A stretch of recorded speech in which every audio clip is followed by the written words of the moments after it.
If you think about this session and on a number of issues, there were some good things that happened. We've heard today from Brandon Phelps and Dennis and Mike and Eddie and so many other people, incredible work on the concealed carry bill. David Rice and Mike Bost and Adam Brown, very, very hard workers on a number of economic development issues, from the fracking bill to the fertilizer plant in Tuscola. Laura Roach was so very helpful on the fracking issue from our side. We passed some language in a bill dealing with the farmland assessment program. David McSweeney, you have been an incredible force on financial issues, and we may, who knows, next year, if we're lucky, vote on whether or not we should have a lieutenant governor in the state of Illinois.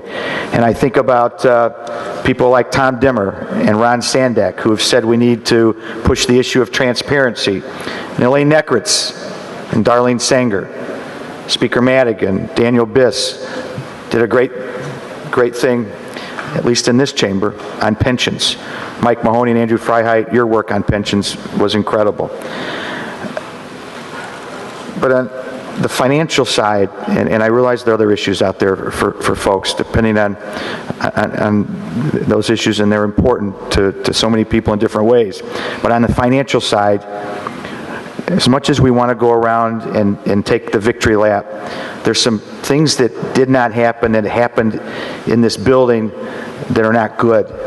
And the fact that we have increased spending by over almost $2 billion in this year's budget means that our unpaid bills will still be at $7.5 billion. How do we ever get out of this mess? And for all practical purposes, the action that happened the last day or day and a half on the budget codifies, cements, almost, I would argue, locks in stone the tax increase. It will almost be impossible to get out of that, given this thirst and an appetite for spending that doesn't seem to be able to be taken and get under control. It's mind-boggling. We got in this mess because you couldn't control your spending. We thought maybe we were getting out, but along comes this year and we go back into the same old way of thinking, and we increase our spending by $2 billion. And then on top of that, and David Harris alluded to it, and others did today, we are literally going to leave this place and not do pensions? I feel like I'm hearing the same speeches tonight that I heard a year ago. In fact, I am hearing the same speeches that I heard a year ago. It's if we took this house, put a fresh coat of paint on it, put a new door, maybe some new bushes, some shutters, and it really looks pretty, but the foundation is crumbling. And that's what's happening in the state of Illinois. Our foundation is crumbling to a point of perhaps not being able to be saved. We throw numbers around like there's no big deal. We all know that by not doing pension reform, it costs us $17 million a day. A day. We shouldn't be worried about whether or not Moody's is going to downgrade us. We should worry about how hard they're going to laugh at us. We had a bill that passed out of here yesterday that reappropriated or authorized the ability to sell bonds for $2.7 billion. Selling bonds? How are we going to sell bonds? What's it going to cost us to go borrow money? Because we haven't done the only thing on the financial side that we needed to do was pensions. Now we're going to pat ourselves on the back and say we did pension reform, that we did a great thing. And we ought to be proud of the fact that it's not our fault, it's the fault of the people in the other chamber. And I guess to a degree that there's some accuracy to that. But the reality is it doesn't matter what we did or do if we don't do it together with the Senate. And I know it's easy to blame the governor, and he's an easy target. And I may seem a little out of line as a Republican leader, but I got to tell you, I don't want to look to the governor to fix this. I look to the members of the Illinois General Assembly to fix pensions. and to fix this problem. This governor, for whatever faults he has, didn't cause this mess. There's General Assemblies before him, governors before him. We need to do it. And by not fixing the pension problem, we can forget about taking care of public education. We've talked about that today. Early childhood, higher education, law enforcement, corrections, social services, human services, seniors. Oh, you want new roads? Ain't going to happen. Worried about those bridges that are falling down around the country? We're not going to fix ours. We are a laughingstock in the country, if not the world. And we sit here about to leave at 7:30, and we're all going to go home and we're going to hear about all the great things we've done, and the only thing on the financial side that matters, we're going to leave. And we're not going to do it. It is mind-boggling to me. For 3 years, we've talked about pension reform. For 3 years.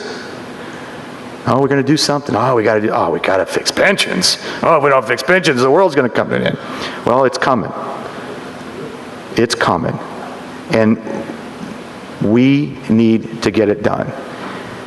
And I have seen in this building, when people really want to get something done, it gets done. When people really want to get something done, it gets done. Mr. Speaker, you have been seen as and described as the best chess player in the building, a master, brilliant, 10 steps ahead of everybody else, and when you want to get something done, you always seem to find a way to get it done. And I say that with the most utmost respect for your ability, both politically and policy-wise and otherwise.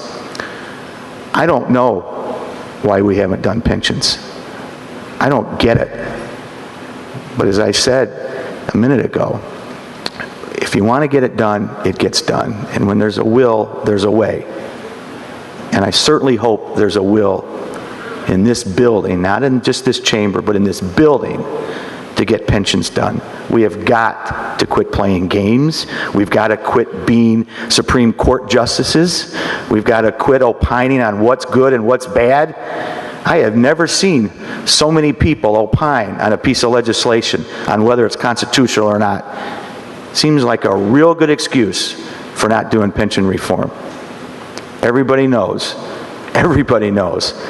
that whatever we do is going to end up across the street.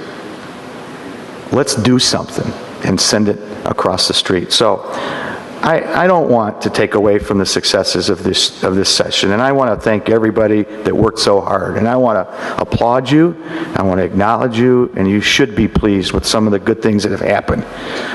But none of that matters if we don't do this. That house can look really good, but it's going to just continue to crumble, and it's just going to fall down. Fresh coat of paint or not, it's crumbling. Mr. Speaker, thanks for the time, and to all the House Republicans and the members on the Democrat side, it's not an easy job. It's gotten tougher. No one's happy.